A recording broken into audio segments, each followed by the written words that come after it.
Ser podcast.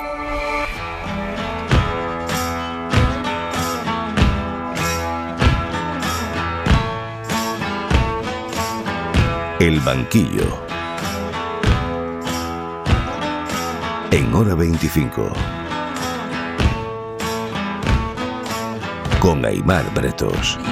Y con Isabel Vega. ¿Qué tal? ¿Cómo estás, Vega? ¿Qué tal? Buenas noches, Aimar. ¿Y qué me traes hoy?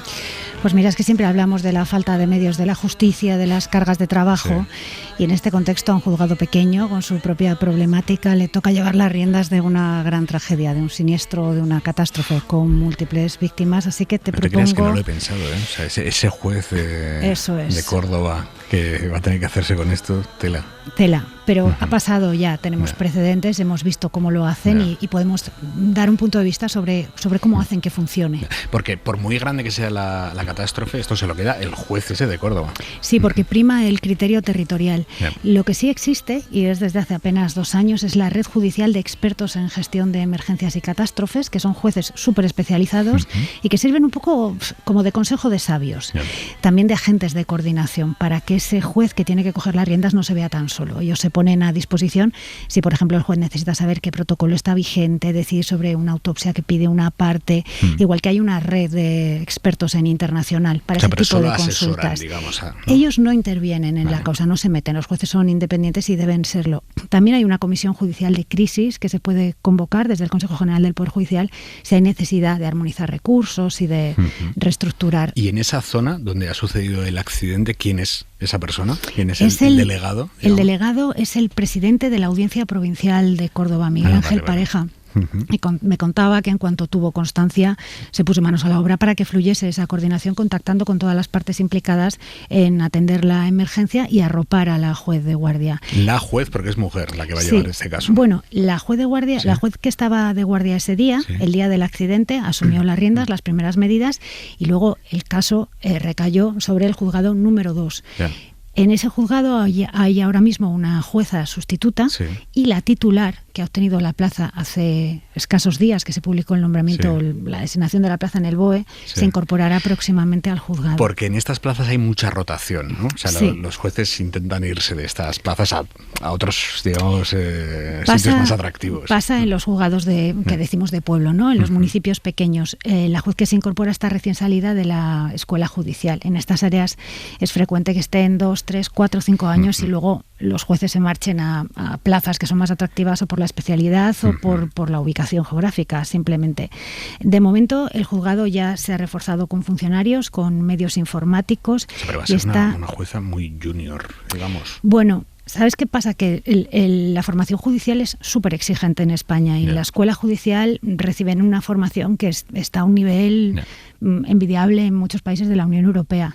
Pero para afrontar una cosa así nadie está preparado del todo, porque hay jueces que han hecho su carrera entera sin toparse con un asunto de estas magnitudes. Por eso la importancia de esta red que sirva como consejo asesor si en algún momento esa juez necesita una consulta rápida. Y me dices que le han puesto ya refuerzos. Eso es, sí. En breve parece ser que próximamente habrá también un juez de refuerzo que será la persona, el juez o jueza que se encargue del día a día del juzgado para que ella pueda centrarse en las diligencias. ¿Siempre se refuerzan estos juzgados ante una catástrofe como esta? Esto lo hemos visto en Angrois, en Spanair, en La Dana, y el caso es que va a demanda, pero hay situaciones que son obvias y un juzgado es fácil que colapse, sobre todo en estas dimensiones.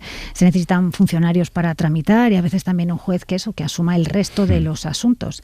Y entonces lo que se suele hacer es, se solicita, cuando se trata de una plaza de juez, se solicita al Tribunal Superior de Justicia que corresponde a ese juzgado, el Tribunal Superior de Justicia al Consejo General del Poder Judicial, evalúa las necesidades y pide al Ministerio de Justicia que libere el presupuesto. En este caso ya ha anunciado el ministro que liberará lo que haga falta para reforzar Montoro. Claro, pero eso va a ser a futuro.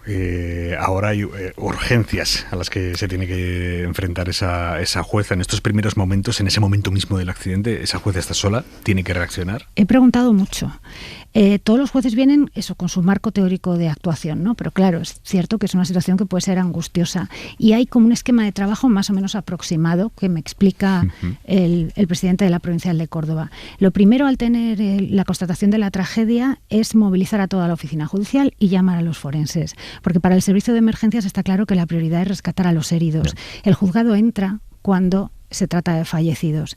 Lo normal, de hecho, es que un juez asista a cada levantamiento del cadáver, pero si no es viable, cuando hay múltiples víctimas, se designa unas comisiones mixtas de Policía Judicial y Forenses que van agilizando esta fase no tan sabía penosa. Que eso lo podían hacer. Se puede delegar, si está en la ley de enjuiciamiento criminal. Luego ya entra la labor de medicina legal, todo lo que tiene que ver con la identificación de las víctimas, y la información se va pasando al juzgado, que a su vez va notificando a las familias para que puedan hacer los trámites con el registro civil y la licencia de enterramiento y se les pueda devolver a su familiar. Todo este modo de actuación está regulado en un Real Decreto de 2009, que fue un gran aprendizaje del siniestro de Spanair y que permite que el sistema en esto funcione, como me decían en el Departamento de Comunicación del TSJ valenciano, que algo saben, que esto funcione como un reloj. Los mejores expertos de la científica, con un nutrido equipo de forenses, en comunicación con el juzgado y comunicación además de los datos al público, y eso que a veces las dificultades son enormes. Claro, entiendo que hay situaciones y situaciones, ¿no? Claro, en Montoro, como en el accidente del Albia en Angrois en julio de 2013, o en el de Spanair, hay una lista de pasajeros cerrada y un espacio geográfico muy Montoro, limitado. para entender, es este accidente de trenes. Perdón, es que es el partido judicial de Montoro, el lugar de Córdoba, en Adamuz. En la Dana, sin embargo, es que las víctimas fueron apareciendo, las víctimas mortales, de forma progresiva a lo largo del tiempo y en un territorio muy extenso. Entonces, cada vez que había un hallazgo de un cuerpo, había un juez de guardia que abría diligencias, y así una veintena de juzgados de áreas distintas tenían diligencias abiertas. Al final se centralizó todo en Catarroja, porque ese fue el primer juzgado que practicó alguna diligencia de investigación que iba más allá de esa tramitación de los expedientes de las víctimas mortales. Así que el resto de los juzgados le fueron poco a poco enviando lo que tenían. Pero siempre que se abren diligencias, eso no significa que luego haya una responsabilidad penal. Tenemos un ejemplo clarísimo, que es el terremoto de Lorca, que dejó 9 víctimas mortales y 300 heridos en mayo de 2011. Siempre se abren diligencias porque hay que identificar a la víctima y certificar el contexto y las razones de la defunción. Luego ya viene la investigación en sí, que lleva muchísimo más tiempo, sobre las razones de la catástrofe, y ahí pueden aflorar o no responsabilidades penales. En Lorca, claro, no había. Es un camino muy duro para los afectados. Desde 2015 tenemos el Estatuto de la Víctima, que recoge medidas de protección en el proceso. Lo hemos comentado algunas veces. Pues hay medidas que, por ejemplo, ¿tú sabías que está vetado que los abogados ofrezcan servicios a las víctimas de una tragedia si no han transcurrido 45 días? ¿En serio?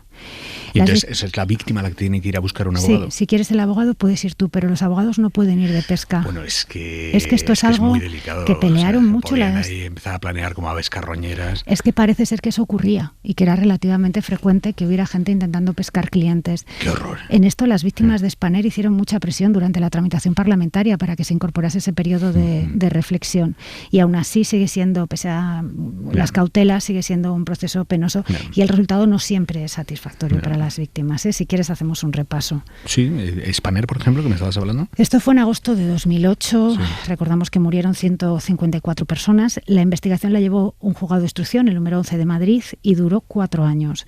La Audiencia Provincial decretó el sobreseimiento libre tras exculpar a los mecánicos, que eran los únicos que habían sido procesados. La conclusión, en resumen, fue que los pilotos que fallecieron en el siniestro no habían hecho una serie de comprobaciones previas al despegue y el sistema de alarmas que debía avisar de esa carencia no funcionó. Pero no quedó acreditado que ese fallo tuviera que ver con la actuación de los mecánicos que habían intervenido en una avería anterior que demoró la salida del vuelo. Así que sí, no se le podía atribuir responsabilidad penal a los mecánicos y tampoco a los pilotos porque estaban muertos. Pues eso es, sobreseimiento libre, y luego las víctimas pues en vía civil reclamaron sus indemnizaciones. ¿Y en Angrois? En Angrois sí se llegó a una sentencia, pero todavía no es firme. El accidente tuvo lugar el 24 de julio de 2013 y la instrucción fue muy complicada. Recayó en el juzgado 3 de Santiago, que era el que llevaba violencia de género, estaba bastante saturado, pero se designó un juez de refuerzo y todo un equipo de funcionarios a su servicio. El instructor, al cabo de un año, se mudó a otra plaza y tomó las riendas otro magistrado. Terminó la investigación en octubre de 2015 y propuso juzgar solo al maquinista, pero la Audiencia Provincial le corrigió y le impuso investigar también la responsabilidad de Adif. Para que nos hagamos una idea, la sentencia se dictó en julio de 2024. Que eso es 11 años después.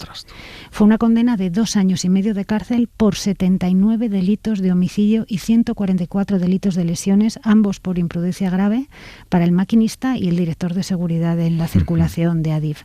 La Audiencia Provincial de A Coruña deliberó en diciembre 108 recursos de apelación contra esa sentencia y estamos ahora esperando su decisión, y luego lo normal es que acabe en el Supremo. Pero no nos olvidemos del incendio de Guadalajara de 2005, que se cobró la vida de 11 efectivos de extinción, ardieron 13.000 hectáreas y fue condenado en 2012, también pasó un plazo extenso, 7 años, un excursionista a 2 años de prisión por incendio forestal por imprudencia grave. Se le impuso una responsabilidad civil de más de 10 millones de euros.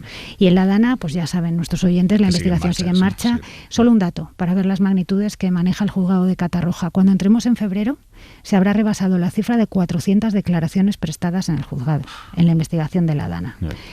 Y en Montoro ahora la Guardia Civil tiene, en el accidente de Aramuz, el juzgado de Montoro, ahora la Guardia Civil tiene que presentar un primer informe, que es un avance que suele apuntar cuáles son las líneas principales de investigación. No tienen plaza, ¿no? No, eso es un trabajo que va paulatinamente. O sea, pero puede ser meses. Sí, pero el primer avance suele tardar menos, porque recoge el resultado de la observación y de la primera recogida de efectos en la zona. Y eso se lo pasan a la jueza, ese primer informe. Y sobre ese primer informe se van haciendo ampliaciones a medida que se van practicando diligencias, como recoger, por ejemplo, el testimonio del maquinista del lirio. Y, entre tanto, las víctimas pueden personarse, aunque lo habitual es que se abra un proceso de ofrecimiento de acciones, que se llama. Se las cita al juzgado, se les pregunta si quieren acusar con abogados, si quieren que represente la Fiscalía sus intereses y exponen los daños por los que tienen que reclamar. ¿Se suelen agrupar las víctimas? En los accidentes y en los siniestros que hemos tenido en España ha sido lo habitual. A ver lo que ocurre en este caso. Bien, vamos viendo. Y luego está la investigación administrativa de las comisiones y tal, ¿no? Sí, y aunque se desarrolla extramuros del procedimiento judicial, los informes se pueden tener en cuenta en el juzgado como un elemento más para tomar criterio. Pasó con Spanair, pasó con Angrois. Vamos a escuchar mucho estos días hablar de la Comisión de Investigación de Accidentes Ferroviarios. La CIAF. Eso es, la CIAF. El Gobierno defiende que trabaja con absoluta independencia, aunque dependa orgánicamente del Ministerio de Transportes.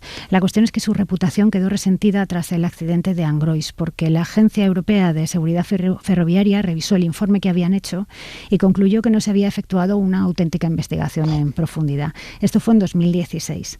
3 años después, la Comisión Europea abrió expediente a España porque decía que los métodos de investigación de la CIAF no se ajustaban exactamente a los estándares de la UE. La cuestión es que las víctimas de Angrois siguen peleando en el contencioso para que la CIAF haga esa investigación completa que la Agencia Europea veía necesaria. Y el caso es que ya hemos puesto una solución. Así es. Está en una ley que está vigente desde agosto de 2024 y es la creación de una autoridad administrativa independiente que se debe encargar de prevenir accidentes en transporte marítimo, ferroviario y de aviación e investigar los que ocurran. Bueno, pues la ley da 1 año para que el Consejo de Ministros aprobase el estatuto orgánico regulador de esta nueva institución, pero cumplido el plazo aún no se ha hecho, y aunque parece ser que se sigue trabajando en ello, tanto las víctimas del JK 5022 de Spanair como las de Angrois o esta red de jueces de emergencias que te mencionaba insisten en que es imprescindible y ya vamos tarde. Vega, gracias. A vosotros. Buenas noches. Buenas noches. Para no perderte ningún episodio, síguenos en la aplicación o la web de la SER, Podium Podcast o tu plataforma de audio favorita.